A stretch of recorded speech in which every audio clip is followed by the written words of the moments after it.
전자제어라고 하는 의미가 뭘까요?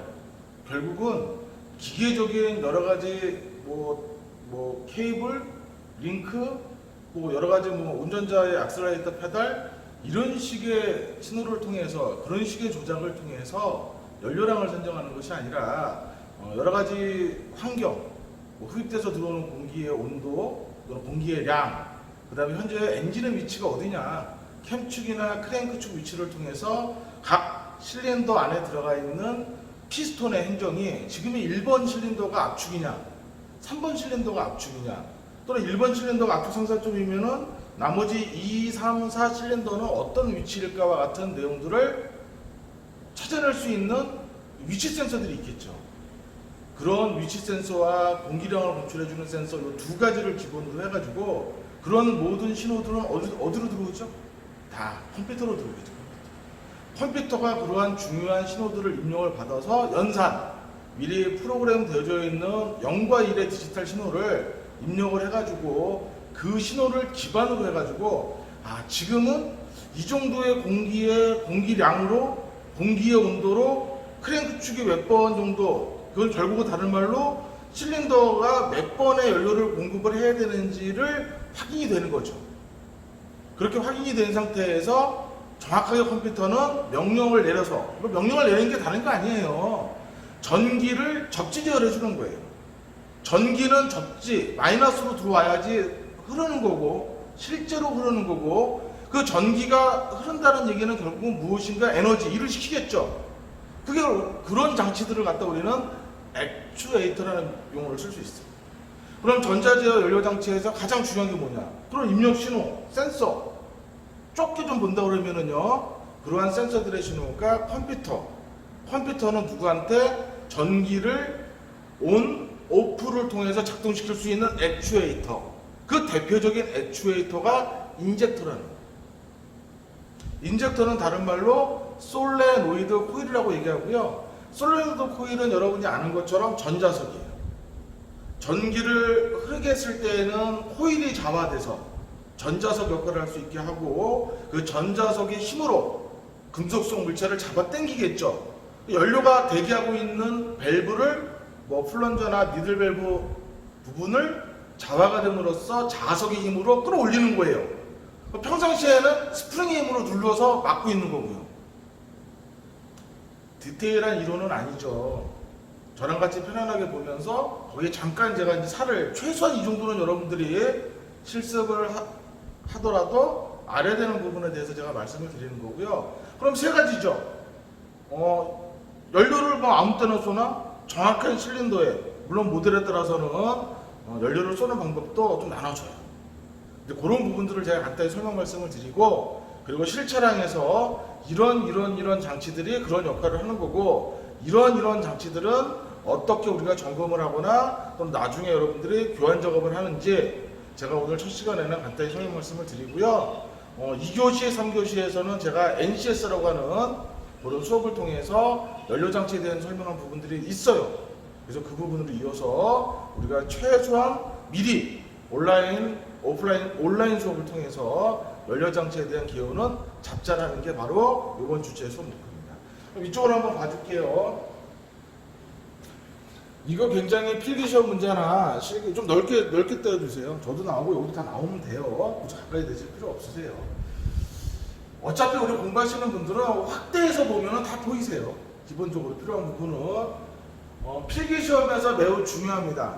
왜 중요하냐면은 기계식 연료장치는 거기에서 처음에 조금 업그레이드 된 게 바로 뭐냐면은 피드백 캐브레터라고 하는 전자 기화 장치예요. 이거는 이제 우리가 피드백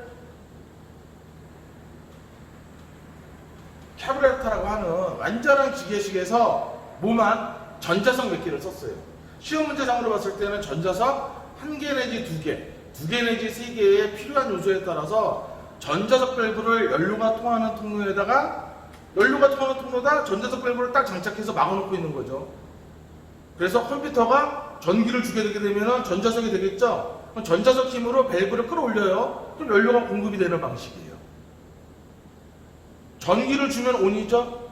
전기를 끊으면 OFF죠. 그래서 피드백 방식 같은 경우는 시험 문제에서 온 오프 제어를 통해서 온오프 제어는요 전기가 안을 흐르다가 안 흐르다가 그래요. 여러분 헷갈린다고요. 마이너스가 0V 위에 선이 12V예요. 근데 저는 분명히 다시 한번 말씀드려요. 0V라고 하는 이 부분이 온 구간이에요. 전자석 밸브라고 하는 부품에서 12V라고 되어져 있는 이 구간이 오프 구간이에요. 그러니까 여러분들이 바로 제가 질문을 할게요. 말이 안 되지 않느냐 교수님. 어떻게 12V라고 나오는 데가 오프고, 오프라는 얘기는 전기가 안 흐른다는 얘기잖아요. 온은 전기가 흐른다는 얘기잖아요. 어떻게 0V가 전기가 흐릅니까? 그래서 배워야 된다는 얘기예요. 자, 여러분들 배터리를 하나 놓고 아무 일도 시키지 않고 그냥 전압을 찍어보세요. 걔가 일을 할 수 있는 전위차, 전압이 몇 볼트 나오죠? 보통 자동차에서 사용되고 있는 배터리는 아마추어 분들은 12V, 조금 배우신 분들은 12.6V가 나온다고 하죠?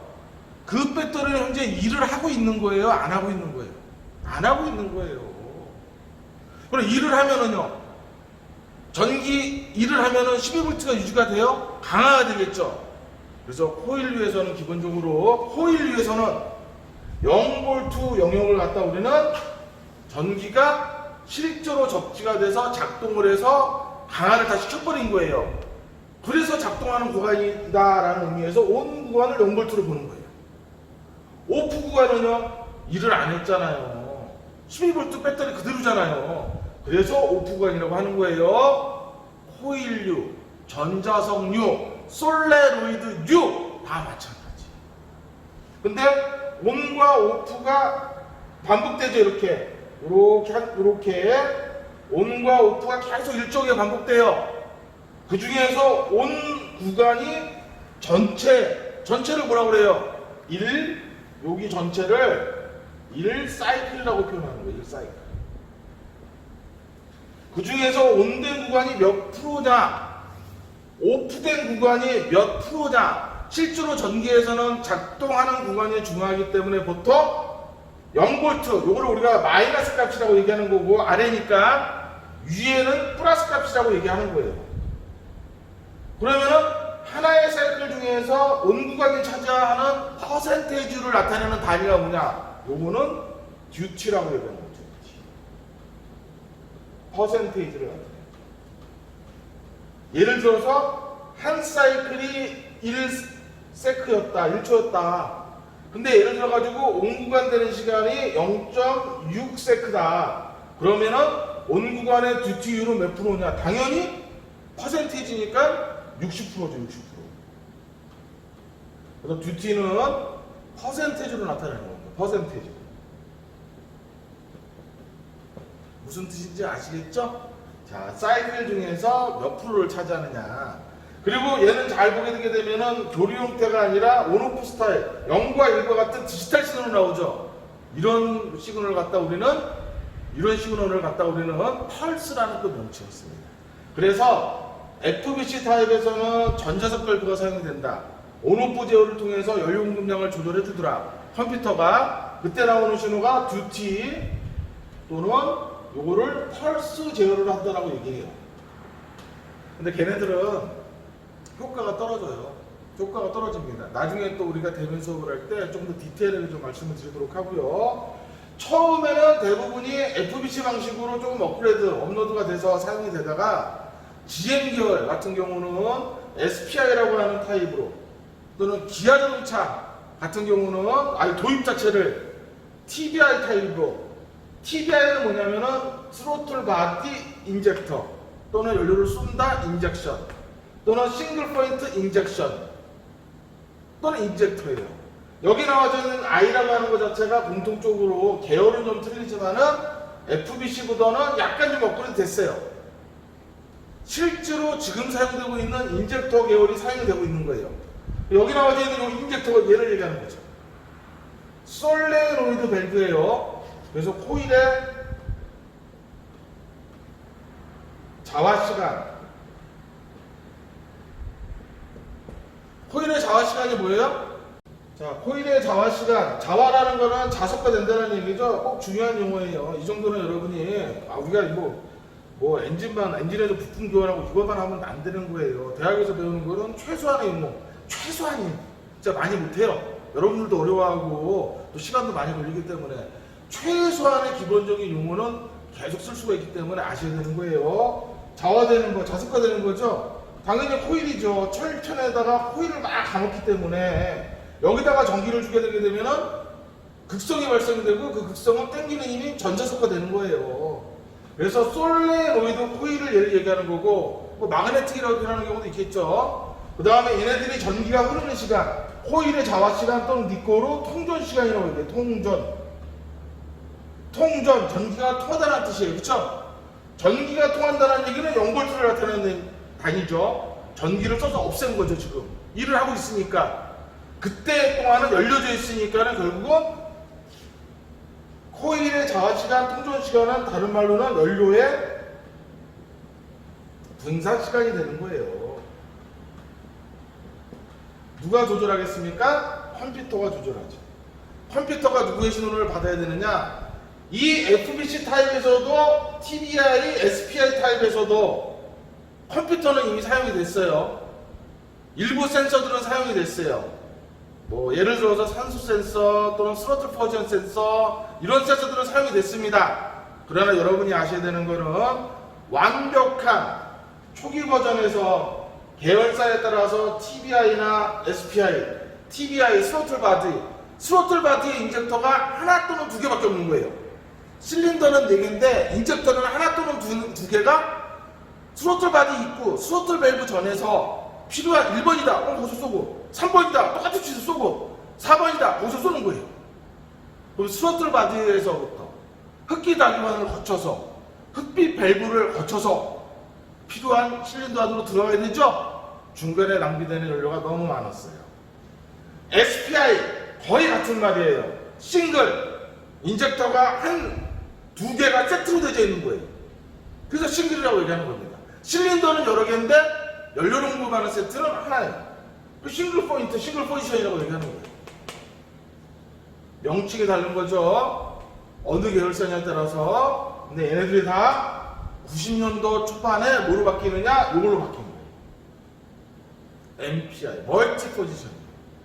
멀티 여기서부터 실린더 수만큼 인젝터를 개수를 맞추는 겁니다. 실린더가 4개다 그러면은 인젝터도 4개예요. 각 실린더마다 하나씩 사용하는 겁니다. 근데 그 실린더를 어디에 사용하느냐? 자, 여기에 살짝 지울게요.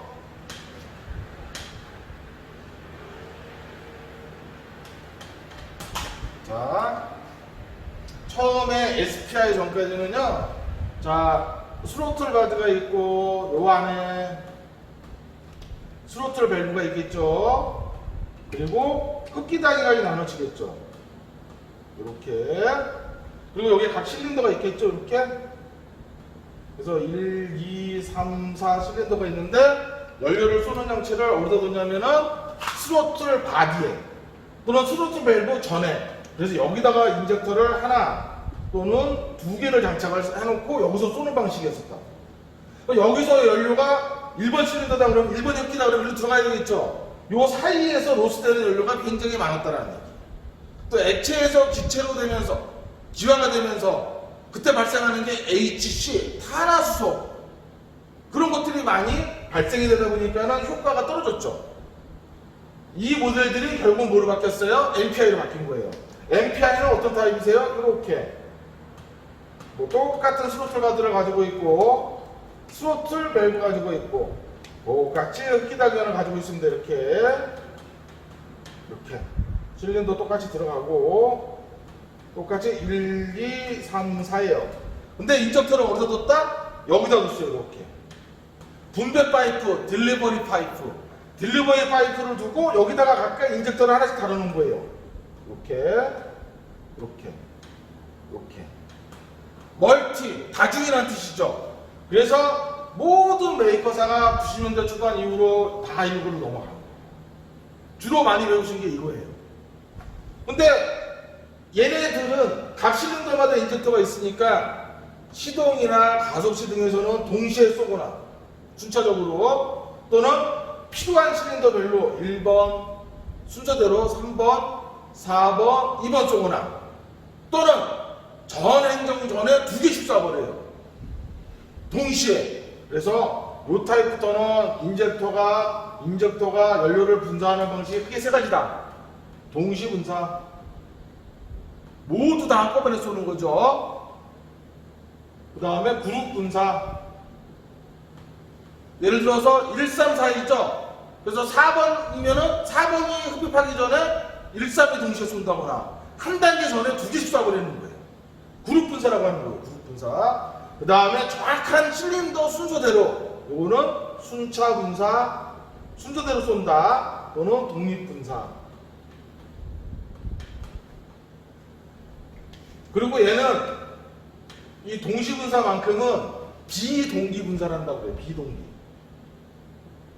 그냥 맹목적으로 쏘는 거예요. 야, 다 쏴! 명령을 내리는 거죠. 그러나 요 그룹하고 순차는 2개씩 짝을 이루어서 연료를 쏘거나 하나씩 순서대로 연료를 쏘거나 무엇인가 동기 발달 요소가 있어야 돼요.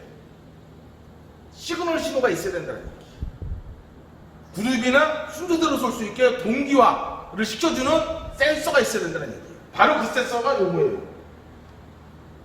순서를 정할 수 있다는 얘기는 현재의 그 엔진에 피스톤에 연동되고 있는 크랭크축, 캠축의 위치를 알아야 되잖아요. 알아야 순서를 주죠. 그래서 그 순서를 알기 위한 센서를 개발해서 장착하기 시작한 거예요. CKP 약자로 크랭크샤프트 포지션 센서, 즉 크랭크축의 위치 센서. CMP 캠샤프트 포지션 센서, 캠축 위치 센서예요. 근데 요거는 최근에 부르는 방식이고요. 요거는 그 전에 책이나 이런 데에서는 CKP를 CAS, 크랭크샤프트 앵글 센서, 각도 센서라는 명칭으로 사용했고요. CMP는 완벽한 기준점을 주기 위해서 1번 실린더 압축 상사점. 자, 1번 실린더 압축 상사점. 그래서 남바 1번 TDC 센서라는 명칭도 사용했어요. 여기서 우리가 생각을 해봐야 돼요. 모든 유의 내연기관은 캠축이 1회전할 때에 크랭크축이 2회전하는 구조예요. 크랭크축의 위치만 보면은 1번일 수도 있고 4실린더 기준으로는 1번일 수도 있고 4번일 수도 있어요. 1번이 상사점이다. 흡입 말이 될 수도 있지만은 배기 말이 될 수도 있어요. 4번도 똑같이 움직이니까 1, 4번이 180도 차를 두고 2, 3번이 똑같이 움직이고, 그러니까는 크랭크 축의 위치 센서로는 명확하지 않은 거죠. 그래서 캠축은 정확해요. 캠축이 1회전하는 동안 90도 각도 차이로 모든 4개의 실린더가 각행정이 다 끝나야 돼요. 그건 기본이에요. 그래서 캠축에 내가 타이밍을 막 맞춰서 타이밍을 딱 맞췄다. 이게 타이밍 작업이 끝났다. 1번 실린더 압축 상사점에 놨다는 얘기. 그럼 1번 실린더 압축 상사점이라는 뜻은 뭐죠? 1번을 최초 폭발을 시키겠다는 뜻이겠죠. 그때에 캠축의 위치가 딱 있겠죠. 그 위치에 시그널을 받을 수 있는 센서를 딱 다루는 거예요. 그게 바로 1번 실린더 압축 상사점 검축 센서인 넘버 1번 TDC 센서예요. 최근에는 CMP라고 부르는 거예요. 크랭크축의 위치 센서는요, CAS라고 많이 불렀는데 지금은 크랭크 샤프트 어원을 따와서 CKP라고 부르는 거예요. 얘가 기준 센서고 얘가 보정 센서가 되는 거예요. 아시겠죠? 이 두 개는 반응과 실처럼 매우 중요한 센서가 되는 거고, 이 두 센서의 신호에 의해서 이게 가능합니다. 이것도 가능합니다. 그러나 얘는 관계가 없다. 그래서 비동기 분사라는 의미를 쓰는 거고, 이 두 개는 저 신호에 의해서 작동을 해야 되기 때문에 동기. 저 신호가 동기를 주는 거예요. 동기부여를 해주는 거예요. 동기 분사라는 표현을 사용하는 거예요. 제가 전자제어 이론에 대해서 간단히 좀 말씀을 드렸어요. 이론적으로 최소한 이 정도는 여러분이 아셔야 되겠죠. 그럼 저랑 같이 짧게나마 뭐 뒤에 강의에서는 또 나와요. 그러나 큰 실물들로 한번 같이 보도록 할게요. 자, 이쪽으로 카메라 보시면은요, 장갑을 끼고요. 컴퓨터는 당연히 있어야 되기 때문에 컴퓨터는 도시락 같아. 양은 도시락. 그거는 여러분 얼마든지 볼 수가 있으니까 생략하고요. 요게 인젝터예요. 요게 인젝터예요. 요게. 4개의 실린더니까 인젝터 4개가 다 있겠죠. 단자 보세요. 단자 2개씩밖에 없어요. 전기 들어오고 나가는 거예요. 나가는 단자가 어디로 연결되느냐? 컴퓨터에 연결돼요. 컴퓨터가 어스라운 접지를 시켜요. 접지를 시켜야 전기가 흐르겠죠. 자화가 되겠죠. 그럼 여기는 평상시에 이 안에 스프링하고 밸브가 있어서 볼펜 쪽처럼 볼펜 쪽을 스프링이 누르고 있는 거예요. 여기에는 항상 연료가 대기하고 있죠. 약 2에서 3kg 중 스퀘어 제곱센치 정도의 압력. 그 누가? 얘가. 연료 펌프가. 연료 탱크 내에서 펌프를 통해서 압력으로 압축해서 보내는 거예요. 2, 3kg 정도의 압력으로. 그러면은 연료 라인을 타고 쫙 들어와가지고 어디로 들어와요? 얘는 일로 들어가게 돼 있어. 여기에 항상 딜리버리 파이프 안에는 일정한 압력으로 대기하고 있는 거죠. 그러다가 컴퓨터가 야 1번 연료 쏴. 그럼 여기다 전기를 어수시키겠죠. 그럼 자석 힘으로 스프링보다 더 세니까는 밸브를 잡아 당기겠죠. 그리고 여기서 연료가 찍 하고 쏴지는 거예요. 통전 시간, 자화하는 시간 동안 연료는 계속 쏘겠죠. 그리고 제가 설명 안 했죠? NPI 다음에 요즘은 GDI 방식으로 사용하고 있어요. 그거는 다음 시간에 이어서 또 이론을 한번 말씀드리도록 할게요. 오늘 또 너무 이론을 많이 하면 안 되죠. 자, 보세요. 4개의 실린더니까는 흡입 밸브 전에 실제로 장착해 있는 위치는 흡기 다기관에, 구조적으로는 흡입 밸브 전, 실제 위치는 흡기 다기관에 인젝터가 이렇게 보면 고무 패킹 등이 있어가지고 꽂혀져 있는 거예요. 딜리버리 파이프를 통해서 볼트로 고정하고 있겠죠. 연료 들어온 라인이겠죠. 뒤에 보면은 UFO처럼 생긴 게 하나 있어요. 모자 쓴 것처럼 되어 있죠. 이게 바로 없는 타입도 요즘은 많아요. 근데 있다. 연료 압력 조절기. 연료 압력 조절기인데 그냥 조절기만 달려져 있는 경우도 있고, 어떤 경우는 여기는 닛불이 나와서 호스가 연결이 돼요. 무조건 UFO처럼 생긴 모자가 달린 이 녀석은 엔진의 위치로 봤을 때는 항상 1번이에요. 그래서 얘 옆에 있는 게 1번 인젝터, 2번 인젝터, 3번 인젝터, 4번 인젝터가 되는 거예요. 연료 압력 조절기는 항상 파이프의 압력을, 딜리버리 파이프의 압력을 엔진의 흡기다기관의 진공의 압력을 이용해서 일정하게 유지시켜주는, 많이 쓰면은 채우고 덜 쓰면은 빼고 리턴이죠. 그런 역할을 해주는 게 바로 압력 조절기. 연료 압력 조절기에 누구를 이용한다? 흡기다기관의 진공을. 근데 얘는 닛불이 없죠. 닛불이 없다는 얘기는 흡기다기관의 진공을 이용 안 하는 거예요. 펌프에서부터 조정해갖고 오는 거예요. 그래서 모델에 따라서는 종류가 있어요. 그러나 여러분이 가장 처음 모델이 압력 조절기가 있는 모델이 있다는 거. 어느 경우나 이런 장치가 있는 경우는 1번이라는 거 기억해 주세요. 그리고 이러한 연료 필터가 있어야 돼. 여기 연료 필터를 잘 보면은 인, 연료가 이쪽으로 들어와서 아웃, 이렇게 지나가게 만들어서 설치를 해야 돼요. 물론 여기에는 동아시아 같은 와셔와 피팅 등으로 조여져 있겠죠. 모양은 좀 다를 수 있어요. 이렇게 여과기가 개별로 되어 있는 방식도 있고, 최근에 나와져 있는 경우 같은 경우는 아예 펌프에 어셈블로 되어 있어요. 그거는 나중에 우리가 차량에 따라서 종류가 틀리니까 여과기는 있다.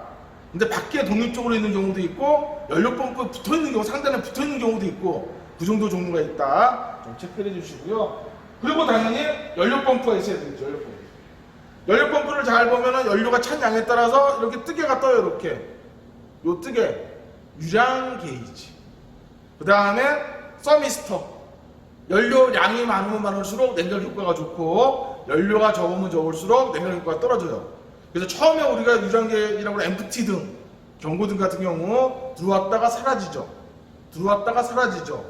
근데 연료가 점점 더 줄게 되게 되면은 전등하는 속도가 주기가 빨라져요. 나중에 아예 들어오는 주기 시간이 더 많아져요. 그럼 위험한 거예요. 그래서 그런 것들을 가르쳐주는 이러한 장치들이 들어가고, 그리고 연료가 공급되는 파이프 끝단을 잘 보게 되면 원래는 포트 구멍이 있어요. 릴리프 밸브라고 합니다. 규정 압력 이상으로 공급되는 것을 아예 펌프에서부터 방지를 합니다. 얘는 1차 여과망이고요. 1차 여과망. 얘는 오리지널 필터고요. 이런 것들은 나중에. 그럼 얘네들이 장착되어 있는 위치는 어디냐? 당연히 탱크죠, 탱크. 연료 탱크에 장착되어 있는데 구형모델 일부는 차를 리프트로 띄워서 밑에서 볼 수 있는 방식도 있고, 최근에 나온 방식들은 다 뒷시트. 뒤에 시트 드러내면 연료 펌프 플레이트가 보일 수 있고, 또 어떤 차량들은 트렁크의 바깥쪽이 아니라 뒤시트 쪽 안쪽으로 쭉 들어오면 거기에 연료 펌프 플레이트가 있어요. 파이프랑. 그래서 대부분은 트렁크 안쪽이나 뒤시트 하단 플로우 쪽에 연료 펌프의 플레이트는 이걸 플레이트라고 해요. 파이프도 보이고 컨덴서도 보이겠죠? 얘네들을 확인할 수 있다. 보편적으로.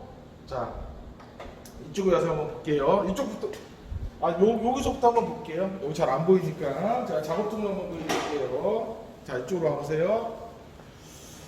자, 이 모델은 아주 구형 모델이죠. 여기가 연료가 들어온 라인이에요. 이렇게, 요쪽에.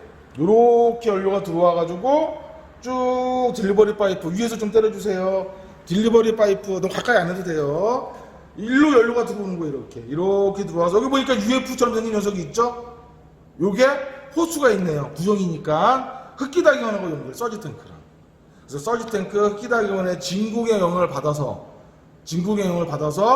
딜리버리 파이프 라인의 압력을 일정하게 해주는 거, 연료 압력 조절기. 압력 조절기가 있는 데에 위치한 인젝터가 몇 번이다? 1번이다.